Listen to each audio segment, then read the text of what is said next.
Dear students, myself Asif Wasim. इस lesson में हम लोग class 10th maths part second का जो चैप्टर है मुहद्दिद इल्म हिंदसा कोऑर्डिनेट ज्योमेट्री, इसके जो सब पार्ट्स हैं, सेक्शन फार्मूला यानी हिस्से का ज़ाब्ता, मिड पॉइंट फार्मूला यानी वसी नुक्ते का ज़ाब्ता, इसी तरह हिंदसी मरकज़ का ज़ाब्ता सेंट्रॉइड फार्मूला, ये फार्मूलाज क्या हैं और कहाँ और कैसे इस्तेमाल होते हैं, इस लेसन में हम लोग वो सीखेंगे। लेकिन उससे पहले हम लोग ये सीखते हैं कि अगर कोई आपके पास सेगमेंट है, कतई ख़त है, और उसको कोई पॉइंट जो है इंटरनली दाखिली तौर पर तकसीम करता है तो आप उससे क्या नतीजा निकाल सकते हो। तो पहले वो सीख लेते हैं, फिर उसके बाद जो तीनों जो फार्मूलाज हैं, फार्मूली हैं, वो हम लोग देखेंगे। तो यहाँ इंटरनल डिवीज़न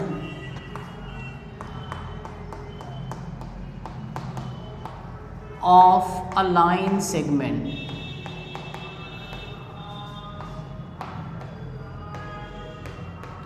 इसको उर्दू में हम लोग बोलेंगे कतई ख़त की दाखिली तकसीम।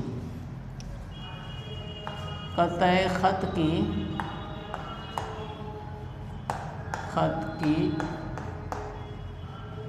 दाखिली तकसीम। इसको फिगर के ज़रिए हम लोग देख लेते हैं कि मान लेते हैं मेरे पास एक कतई ख़त है ना, ये कतई ख़त है और इसके जो एंड्स पॉइंट्स हैं, एंड पॉइंट्स जो हैं वो ए और बी है। अब इनके दरमियान में कोई एक पॉइंट है सी, है ना, वो कहीं भी हो सकता है, यहाँ पे बीच में हो सकता है या ए के करीब हो सकता है या बी के करीब हो सकता है, कहीं भी। तो इनके दरमियान में एक पॉइंट है यहाँ कहीं ए के करीब और वो सी है। अब इस सी की वजह से जो लाइन सेगमेंट है ए बी, उसके दो पार्ट्स हो गए ए सी और सी बी, है ना। तो हम लोग कहेंगे कि जो सी है ना पॉइंट, वो सेगमेंट ए बी को दाखिली तौर पर या इंटरनली जो है वो डिवाइड कर रहे हैं, तकसीम कर रहे हैं, बांट रहे हैं ए सी और सी बी में। अब देखो हम लोग क्या करते हैं कि सी की वजह से जो है ना ए बी, तो ए बी के हिस्से हो गए ए सी और सी बी। ए सी को मान लेते हैं कि ये 4 यूनिट है, 4 इकाई है, और सी बी जो है इसको मान लेते हैं ये 6 यूनिट है, 6 इकाई है। अब यहाँ पे मैं अगर रेशो निकालना चाहूँ, है ना, रेशो या निस्बत निकालना चाहूँ ए सी अपॉन सी बी, है ना, निस्बत से हमें मुआवजना होता है कि ऊपर वाला जो है वो नीचे वाले के कितने गुना है, कितने टाइम से। तो यहाँ मैं निस्बत अगर निकालता हूँ तो मुझको क्या समझ में आएगा, देखो ए सी अपॉन सी बी, ए सी कितना है 4 और सी बी कितना है 6। इसको अगर मैं सिंप्लीफाई करूँगा 2 2 ज़ा 4 और 2 3 ज़ा 6, तो क्या मुझे समझ में आता है कि जो सी है इस नुक्ते की वजह से जो ए बी के पार्ट हो गए ए सी और सी बी, उसमें ए सी वो जो है 2/3 टाइम्स है किसका, सी बी का। निस्बत से यही समझ में आता है, A C upon C B क्या आया 2/3। ये आसान सूरत है, सिंप्लीफाइड फॉर्म है। तो 2/3 हमें क्या बता रहे हैं कि जो ए सी है ना ऊपर वाला, वो सी बी के कितना गुना है 2/3। यानी इसको आप कैसे और लिख सकते हो, यहाँ समझ में आ रहा है कि ए सी इज इक्वल टू, ये सी बी को इधर ले आओ तो ये हो जाएगा 2/3 इंटू सी बी। यानी अगर हमें सी बी पता होगा तो ए सी मालूम कर सकते हैं, क्योंकि ए सी जो है सी बी का कितना टाइम्स है 2/3। जैसे यहाँ पर देख लो, अगर सी बी 6 है तो ए सी 4 आएगा। सी बी जो है A C is equal to 2/3 into C B कितना है 6, अगर ले लेते हैं 6 तो 3 1 ज़ा 3, 3 2 ज़ा 6, 2 इंटू 2 कितना हो जाएगा 4। ठीक है, ए सी देखो 4 आ गया। तो यहाँ हमें क्या समझ में आता है कि पॉइंट सी की वजह से, पॉइंट जो सी है उसकी वजह से जो लाइन सेगमेंट है ए बी, वो किस निस्बत में तकसीम हो गया, डिवाइड हो गया, 2 को 3 की निस्बत में, 2 to 3, इस रेशो में वो सेगमेंट जो है तकसीम हो गया। हम लोग ऐसा बोल सकते हैं, है ना। हमें यही चीज़ सीखना है कि कोई पॉइंट अगर लाइन सेगमेंट के दरमियान में है तो वो पॉइंट जो है लाइन सेगमेंट को किसी न किसी निस्बत या रेशो में तकसीम कर देता है। यहाँ पर ये पॉइंट जो सी जो है इस लाइन सेगमेंट को किस रेशो में तकसीम कर रहे हैं, 2 to 3, 2 को 3 की निस्बत में, है ना। तो इससे क्या समझ में आता है, 2 को 3 की निस्बत में, यानी जो AC है वो CB का कितना टाइम्स होगा, कितना गुना होगा, 2/3 होगा। ठीक है, तो ये एक जुमला याद रखो कि हम लोग ये भी बोल सकते हैं कि पॉइंट C की वजह से AB जो सेगमेंट जो है वो इस रेशो में तकसीम हो गया, बढ़ गया। ओके, अब यहाँ देखिए आगे जो हम लोगों को सीखना है, हम लोग को C जो है पॉइंट C जो कि AB को डिवाइड कर रहे, ये पॉइंट C इसके मुहद्दिदीन मालूम करेंगे। चूँकि हम लोग जो कौन सा चैप्टर पढ़ रहे हैं, मुहद्दिदी इल्म हिंदसा कोऑर्डिनेट ज्योमेट्री, और इस कोऑर्डिनेट ज्योमेट्री इस चैप्टर में हम लोग जो है पोजीशन बताते हैं, जगह बताते हैं कि भाई इस जो प्लेन है मुस्तवी है, ये जो बोर्ड है, इस पर पॉइंट A कहाँ मौजूद है, पॉइंट C कहाँ मौजूद है, पॉइंट B कहाँ मौजूद है, वो हम लोग वो बताते हैं उस चैप्टर में। हम लोग एक पूरा निज़ाम सपोज करते हैं, एक Y एक्सिस होता है, एक X एक्सिस होता है, उन महवरों की मदद से हम लोग जब पोजीशन बताते हैं, कैसे बताते हैं, उनके कोऑर्डिनेट्स, उनके मुहद्दिदीन। तो हम लोग जो आगे क्या करेंगे कि ये जो पॉइंट C है ना, ये कहाँ मौजूद है, कहाँ मौजूद है, यानी हम लोग इसके मुहद्दिदीन कोऑर्डिनेट्स बताएंगे, इसका X मुहद्दिद और Y मुहद्दिद। ठीक है, साथ ही साथ हम लोग जो है ये भी मालूम करेंगे कि इस नुक्ता C की वजह से जो कतई ख़त है वो किसी न किसी निस्बत में तकसीम हो जाएगा, रेशो में। तो वो निस्बत कौन सी है, वो निस्बत भी हम लोग मालूम करेंगे। तो इस पॉइंट के कोऑर्डिनेट्स मुहद्दिदीन और इसकी वजह से वो लाइन सेगमेंट कौन सी निस्बत में डिवाइड हुआ है, तकसीम हुआ है, वो चीज़ें अगर आपको मालूम करना है तो वो किसकी मदद से मालूम होगी, बाय सेक्शन फॉर्मूला, हिस्से का ज़ाब्ता। तो देखते हैं हिस्से का ज़ाब्ता जो है वो क्या है। तो दूसरा पार्ट हम लोगों का वही रहेगा, सेक्शन फॉर्मूला, हिस्से का ज़ाब्ता। सेक्शन फॉर्मूला,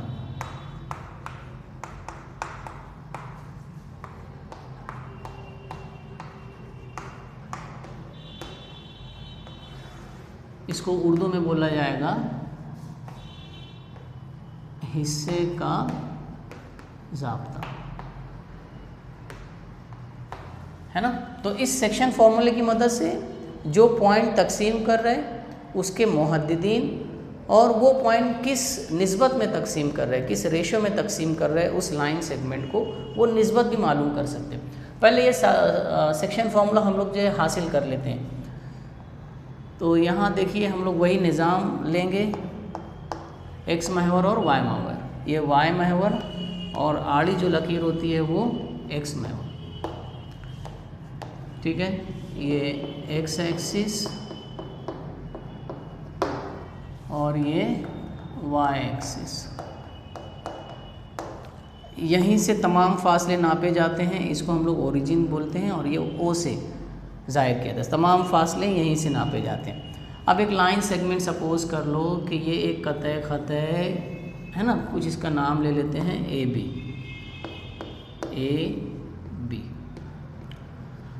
अब इस लाइन सेगमेंट को कोई पॉइंट जो है दाखिली तौर पे तकसीम कर दे रहे, वही पॉइंट हम लोग क्या ले लेते हैं, सी, ठीक है।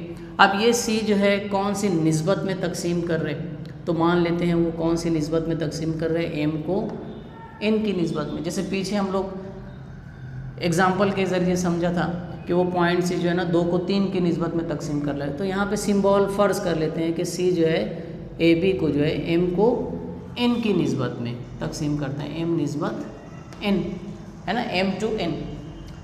अब सपोज़ कर लो, है ना, मैं इसको यहाँ लिख देता हूँ एम और एन। अब ये सपोज़ कर लो कि जो ए के मुहद्दिदीन है, फ़र्ज़ कर लेते हैं ए कहाँ मौजूद है, तो मान लेते हैं कि इसका एक्स मुहद्दिद x1 है और y मुहद्दिद जो है y1 है ना, और C जो है ये कहाँ मौजूद है, इसका x मुहद्दिद x है और y मुहद्दिद y है। B का सपोज़ कर लेते हैं कि इसका x मुहद्दिद x2 है और y मुहद्दिद y2 है, ओके। यानी A को ढूंढना है तो ओरिजिन से आड़ा कितना जाना पड़ेगा, x1, यानी ये जो फासला है ये कितना है, x1, ऊपर कितना जाना पड़ेगा y1, यानी ये फासला कितना है, y1। सी को ढूंढना है तो मब्दा से तमाम डिस्टेंस फासले नापे जाते हैं, तो सी को ढूंढना है तो आड़ा कितना जाना पड़ेगा x, है ना, ये हम लोग फ़र्ज़ किए, और ऊपर कितना जाना पड़ेगा y, यानी ये डिस्टेंस y है और इतना बड़ा डिस्टेंस यहाँ से यहाँ तक x है। b को ढूंढना है तो मब्दा से चलना शुरू करेंगे, आड़ा कितना जाना पड़ेगा x2 और खड़ा कितना जाना पड़ेगा y2।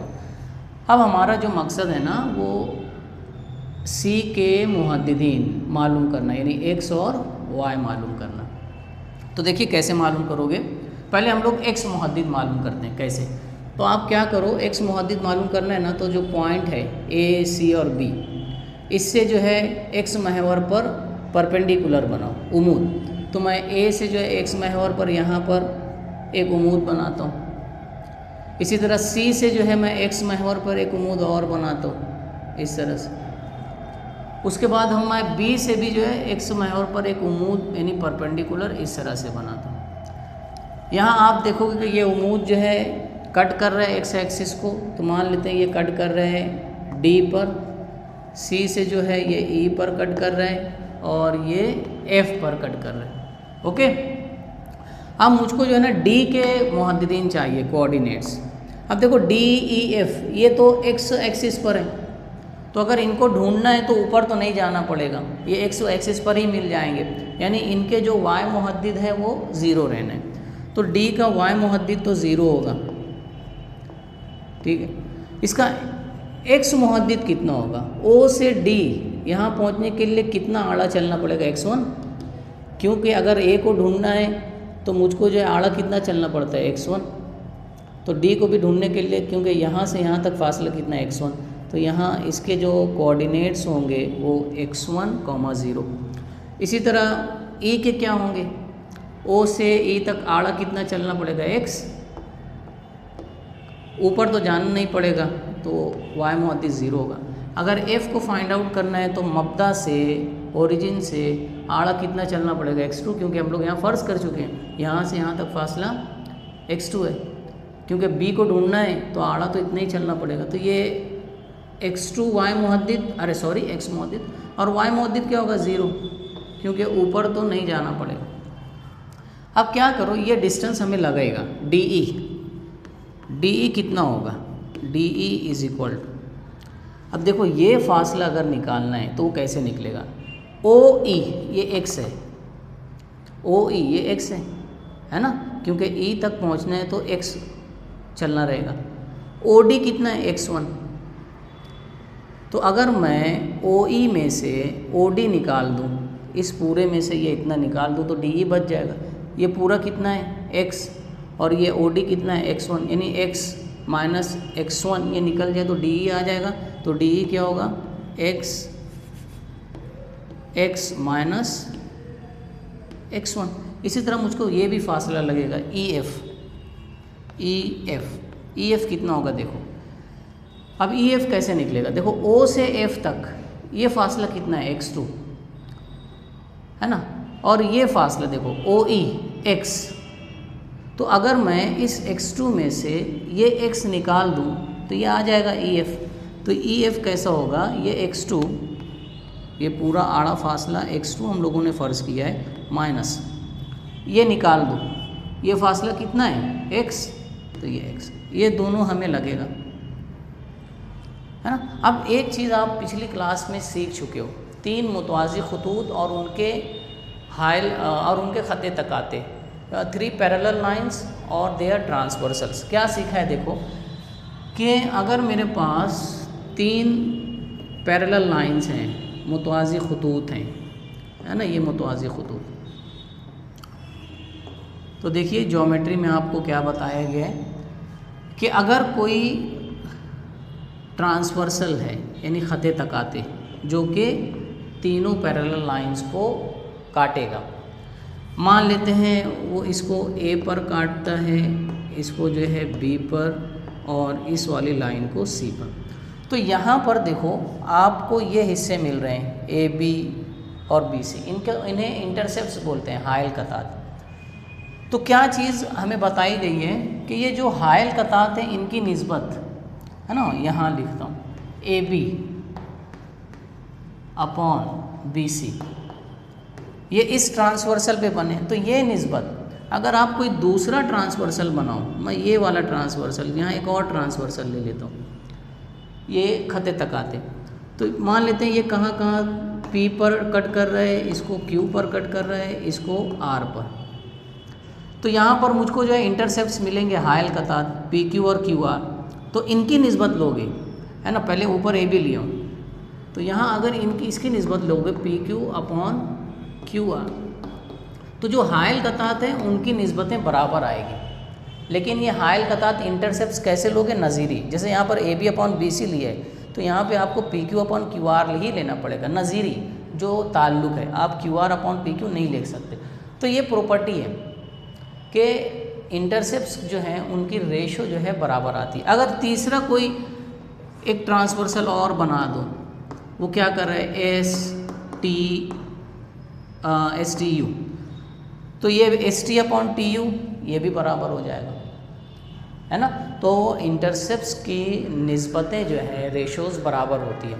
जब तीन मुतवाज़ी खतूत हो और ट्रांसवर्सल्स हों, तो जो इंटरसेप्ट्स बनते हैं उनकी निस्बतें बराबर होती हैं। ये आप लोगों ने ज्योमेट्री में सीखा है, इसको याद रखना है।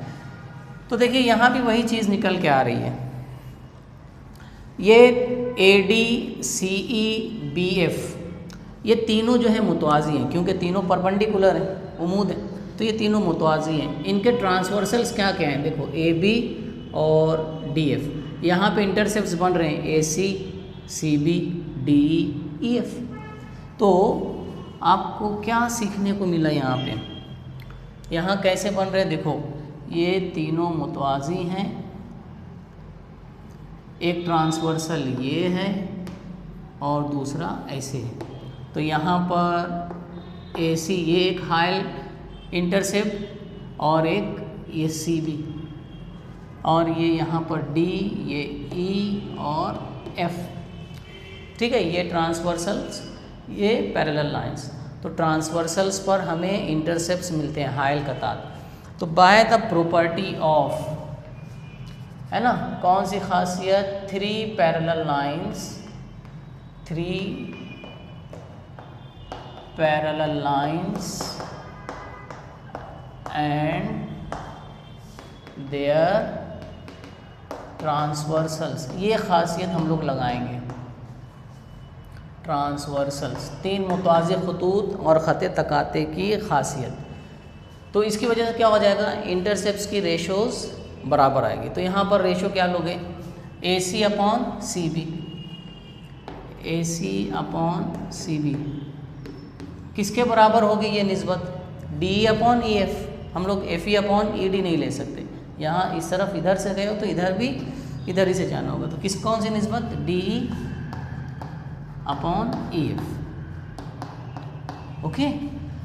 अब AC अपॉन CB ये एक निस्बत है, और पॉइंट जो है C, AB को कौन सी निस्बत में तकसीम कर रहे हैं, M निस्बत N। तो AC अपॉन CB को मैं क्या लिख सकता हूँ, M अपॉन N, है ना, AC M CB N। तो M upon N is equal to DE कितना आया, देखो x माइनस x1, तो ये रहेगा x माइनस x1, और EF कितना है, x2 minus x। Cross multiplication करो तो ये M ये होगा x2 minus x is equal to n x minus x1। ये अंदर जाएगा तो हर एक को मल्टीप्लाई करेगा, ये हो जाएगा m x2 minus m x is equal to n x minus n x1। x वाले एक साथ कर लो, मैं ये माइनस n x1 को इधर लाता हूँ, तो ये m x2 माइनस ये इधर आएगा plus n x1 is equal to ये n x यहीं पर, ये माइनस m x उधर जाके हो जाएगा प्लस m x, ठीक है।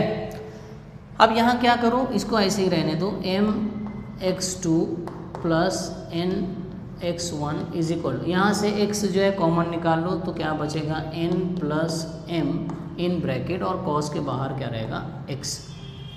एक्स को यहीं रहने दो, ये इस तरफ आके डिवाइड करेगा क्योंकि यहाँ पे मल्टीप्लाई कर रहे हैं। तो क्या हो जाएगा, मैं इसको सीधा कर देता हूँ कि x इज इक्वल टू, ये तो वैसे ही रहेगा mx2 प्लस nx1, ये नीचे आ जाएगा n प्लस m। अब n प्लस m को मैं m प्लस n भी लिख सकता हूँ, m प्लस n। तो ये देखिए x मुहद्दिद इस ज़ाब्ते से मालूम होगा, जो पॉइंट C जो कि तकसीम कर रहे हैं AB को, उसका x मुहद्दिद x कोऑर्डिनेट ऐसे मालूम होगा। जो निस्बत है mn है ना, mx2 plus nx1 upon m plus n। अब अगर y मुहद्दिद निकालना है, उसका y मुहद्दिद, तो वो कैसे, अगर आप y मुहद्दिद निकालना है ना, तो अब a से कहाँ पर उमूद बनाओगे, y महवर पर, यहाँ उमूद, फिर C से भी y महवर पर, और B से भी y महवर पर। बिल्कुल ऐसे ही करोगे जैसे x के लिए किया, लेकिन यहाँ पर परपेंडिकुलर कहाँ बनेंगे, y पर। तो हम लोग जो है अंदाज़ा लगा के बना सकते हैं। y मुहद्दिद मालूम करना है तो m x2 है तो यहाँ क्या आ जाएगा y2 प्लस n y1 है ना, x1 है तो y1 अपॉन नीचे वही रहेगा m प्लस n। ठीक है, तो ये उस पॉइंट का कौन सा मुहद्दिद आ गया, y मुहद्दिद। तो ये सेक्शन फार्मूले हैं जिसकी मदद से आप जो पॉइंट तकसीम कर रहे हैं उसका x मुहद्दिद और y मुहद्दिद मालूम कर सकते हो। x और y मुहद्दिद कोऑर्डिनेट मालूम हो गया तो आपको C की जगह पता हो गई। जैसे आप देखो, अगर आप और आपका दोस्त जो है A पर है और आप साइकिल से जो है AB पर चलना शुरू करते हो, आप C पर पहुंचते हो तो आपकी जो ब्रेक है वो फेल हो जाती है। आपका दोस्त A पर ही है, अब आपको बताना है कि आप कहाँ पर हो, है ना, आपको दोस्त को बताना है आप कहाँ पर हो। आप तो C पर हो लेकिन आपको अपनी पोजीशन बताना है, तो आप उसको क्या बताओगे, x कोऑर्डिनेट और y कोऑर्डिनेट। तो x मुहद्दिद और y मुहद्दिद ऐसे निकलेगा। इसी को हम लोग क्या बोलते हैं, सेक्शन फॉर्मूला।